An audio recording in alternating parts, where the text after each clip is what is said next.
This video goes through how to reprime the pump. If you run out of water on your onboard tank, it could be that there's air in the lines coming into the water pump. So what you have to do is a quick prime of the pump. It's not too difficult, but it's very helpful to know exactly how to do this. So first of all, you lift up this board here, and then you can put this rod into place. This rod stays in the drawer right here, just so you can safely work in here. Also, I have a small cup of water here.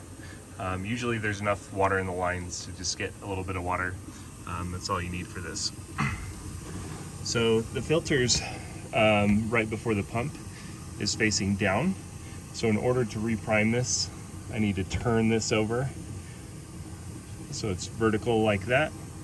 And then I can go ahead and take off the filter here, and I have access to put in some water.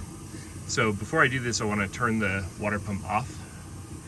I'm going to just pour a little bit of water in here very slowly until it just reaches the top.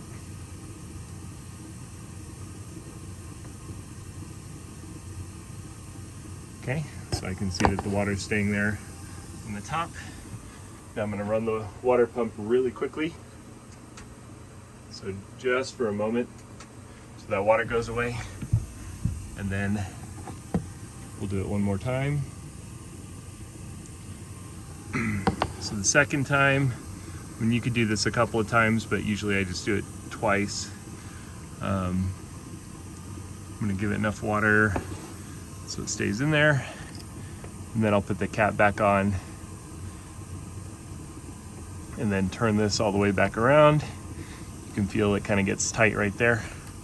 At this point, you should be able to turn the water pump back on, and it will use the water that you just put in there to pressurize the system.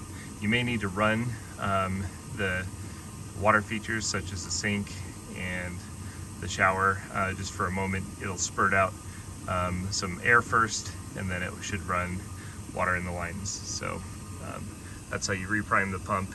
And of course, I didn't mention, but you'd need to fill up your onboard water tank before you do this, or of course it's not going to have enough to pull through the pump.